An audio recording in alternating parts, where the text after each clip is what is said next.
হ্যাঁ, কি দিয়ে শুরু করবে?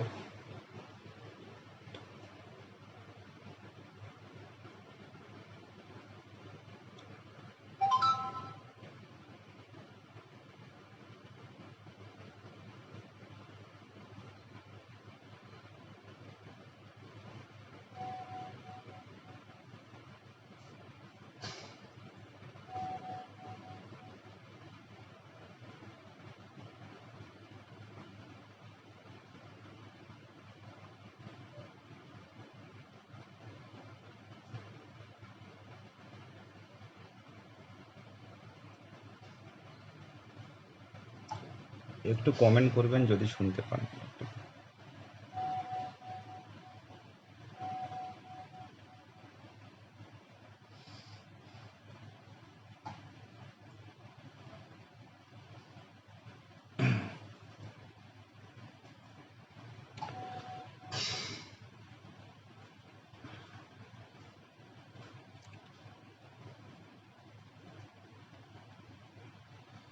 একটা মানে ভালো আপডেট 2022 প্রাথমিক টেট উত্তীর্ণদের জন্য দেব, সেই কারণে লাইভে আসলাম।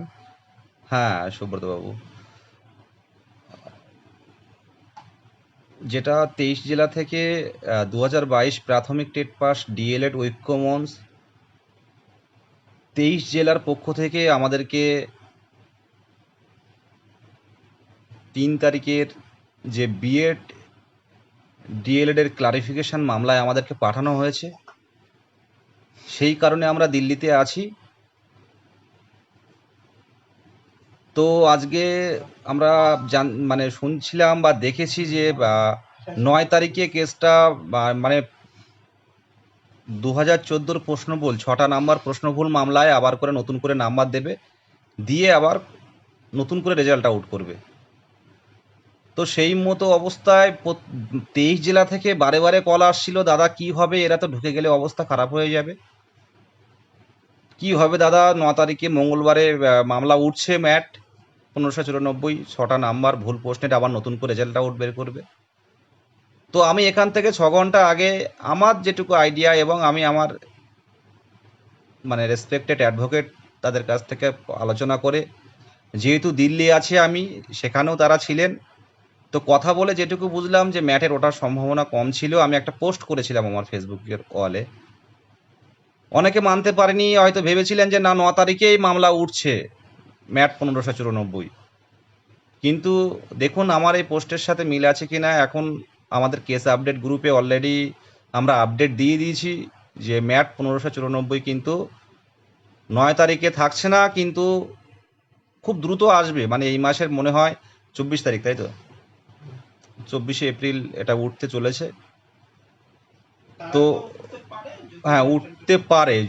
এবারে একবার যদি এই কেসের শুনানিটা শুরু হয়ে যায় তখন কেসটা কিন্তু উঠতে থাকবে, টেন্টেটিভ হয়ে গেলে উঠতে থাকবে। মানে সেই কারণেই বলছিলাম যে আমরা প্রস্তুত নয়।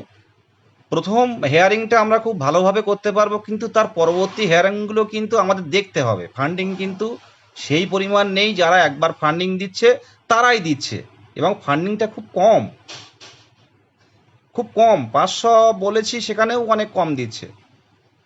তো সেই জায়গায় দাঁড়িয়ে দেখুন, যদি ফান্ডিং না আসে, সুপ্রিম কোর্টে কিন্তু আগে পেড করতে হয়, তারপর কিন্তু অ্যাডভোকেট কিন্তু শুনানি করতে যান। তো আজকে অন্তত কিছুদিন আমাদের একটু একটা দিক থেকে স্বস্তি দিল। এই পবিত্র রমজান মাসে, এই বাবা তারকেশ্বর, এই যাওয়ার সন্ন্যাসীদের এই মাসে আমাদের কিন্তু একটু 22-এর জন্য কিন্তু একটু স্বস্তি এনে দিল। আজ ভালো লাগছে, সেই জন্য হঠাৎ করে লাইভে এলাম, যেটা বলার জন্য অনেকে এই নিয়ে খুব চিন্তিত ছিল, যেহেতু লাইভ করলে প্রত্যেকজনের কাছে চলে যাবে। তো সেই কারণে আমি লাইভটা একটুখানি কথা বলার জন্য বললাম। আর সোমবারে যে মামলা আছে সুপ্রিম কোর্টে, আশা রাখছি 22-এর জন্য কিছু একটা নিয়ে যাব, যদি ভগবান আল্লাহ ঈশ্বর গড যদি সহায় থাকে। 2022 প্রাথমিক টেট কোয়ালিফাইড 24 মাসের ডিএলএড পূর্ণ প্রশিক্ষিত যারা আছে তাদের জন্য কিছু নিয়ে যাব, যদি সব ঠিকঠাক থাকে। চেষ্টা করব, নিজের জীবন মরণ লড়াই করে চেষ্টা করব। আজকে দিল্লিতে আছি, যে ঘরে আছি আপনারা সেটা বললে মানে দেখালেও অবাক হবেন যে ঘরটার অবস্থা।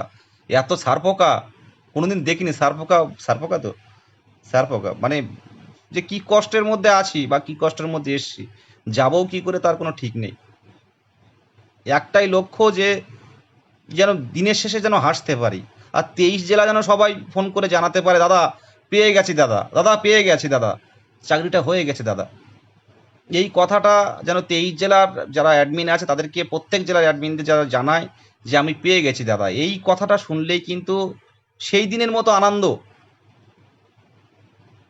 পৃথিবীতে আর কোনোদিন পাবো বলে মনে হয় না। কারণ এই লড়াই একটা বছর আপনারা যারা আছেন, আমাদের শিক্ষিকারা যারা আছেন, যারা আন্দোলন করেছেন, যেভাবে বাঁকুড়া থেকে ছুটে এসছেন, পূর্ব বর্ধমান থেকে ছুটে এসছেন, কোচবিহার থেকে শিশুকে রেখে মা ছুটে এসছে, সে তো ভোলার নয়, সেদিন ভোলার নয়। আর যারা আন্দোলনে এসছেন, যারা বারে বারে আর্থিক সাহায্য করছেন, ভগবান দেখছেন, তারা কিন্তু খালি হাতে ফিরবে না।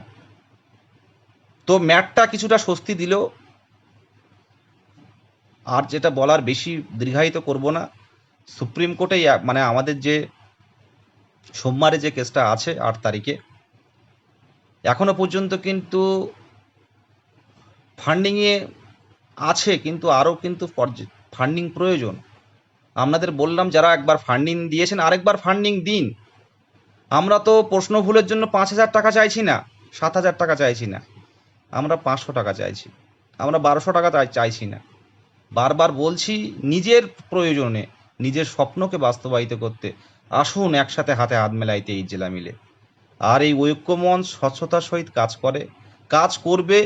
আর 22-এর সামনে যে বিপদ আসবে, সেই বিপদটাকে রুখে দেওয়ার জন্য আমরা সদা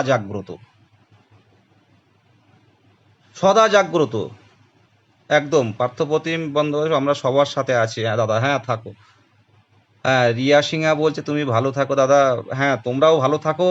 আশা রাখছি তোমাদের এই লড়াই, আমাদের এই লড়াই, 23 জেলার লড়াই আমরা কিন্তু ঠিক জিতে ফিরবো। হয়তো এই সময়টা খুব কঠিন সময়, কিন্তু কথা দিচ্ছি আমরা হাতে হাত রেখে লড়বো।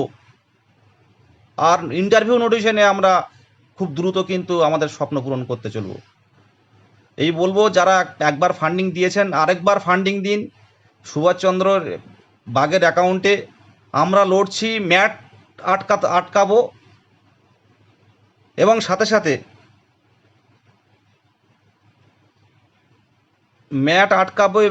সাথে যে আঘাত 22-এ আসবে, সেই আঘাতকে প্রতিহত করার মতো শক্তি কিন্তু আপনারা দিয়েছেন। সেই শক্তি কিন্তু 23 জেলায় আমরা লড়তে পারছি। ধন্যবাদ সবাইকে, শুভরাত্রি। ম্যাটটা অন্তত কিছুদিনের জন্য স্বস্তি দিল। এই কথাটা বলার জন্য আমি দুপুরে বলেছিলাম, মানে এখান থেকে 6 ঘন্টা আগে বলেছিলাম যে ম্যাট নিয়ে বেশি প্যানিক করবেন না। আপনাদের যে কথাটা বলছিলাম যে ফান্ডিংটা দিন, আর্থিক সাহায্য করুন, যখন তখন আমরা ঝাঁপিয়ে পড়বো 22-এর স্বার্থে। স্বচ্ছ পথে আছি এবং আপনাদের সিদ্ধান্ত অনুযায়ী কিন্তু আমরা এগোচ্ছি এবং সামনের দিনে এগোবো। হ্যাঁ, অবশ্যই জয় হবে। এই রাতেই বলছি, আমরা 22 টেট, স্বচ্ছ টেট, এবং আজকের সময় অনুযায়ী আমরা টেট কোয়ালিফাই, এবং আমরা ভাগ্যবান সব দিকে লক্ষ্য রাখছি, বিভিন্ন আধিকারিকদের সাথে কথা বলছি, 22-এর যাতে শূন্যপদটা একটু বেশি হয় সে বিষয়ে। শুভরাত্রি, ভালো থাকবেন। আবারও 22 টেট 23 জেলা সবাইকে সংগ্রামী অভিনন্দন।